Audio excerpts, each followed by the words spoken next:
वफ़ाक़ी घरू वज़ारत तरफ़ां पंजाब में तरसियल अफ़गाननि जे मुल्क बदिरीअ लाइ ॿिए मरहले में ऑपरेशन करण जूं हिदायतूं।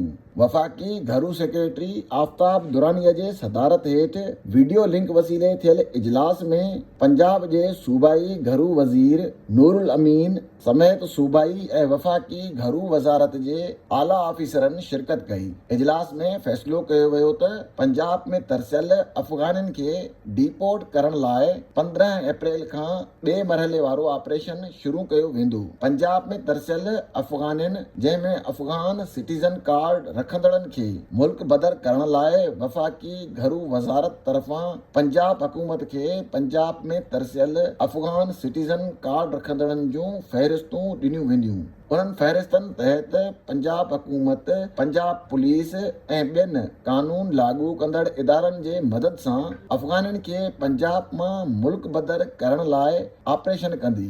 इजलास में इहो पिणु ॿुधायो वियो त जीअं पहिरें मरहले में गैर कानूनी तौर ते तरसियल अफ़गाननि ऐं ॿिनि गैर मुल्कियुनि खे गिरफ़्तार करे ज़िलई होल्डिंग कैंपनि में तरसाइण बाद डिपोर्ट कयो वियो हो, अहिड़ी रीति अफ़गान सिटीज़न कार्ड होल्डर्स खे बि पहिरें रज़ाकाराणे तौर ते अफ़गानिस्तान वापसि वञण लाइ मोहलत ॾिनी वेंदी। मोहलत ख़तम थियण बाद तरसियल अफ़गान सिटीज़न कार्ड होल्डर्स खे गिरफ़्तार करे डिपोर्ट कयो वेंदो। इन सिलसिले में ज़रियनि जो चवणु आहे त अफ़गान सिटीज़न कार्ड रखंदड़नि जूं फ़हरिस्तूं वफ़ाक़ी सरकार वटि मौजूदु आहिनि। जहिड़ी रीति पहिरें मरहले में गैर मुल्कियुनि खे ॻोल्हण में पुलिस ऐं कानून लागू कंदड़ इदारनि खे तकलीफ़ थी हुई, हाणे अहिड़ी का बि मुश्किलात पेश कान ईंदी।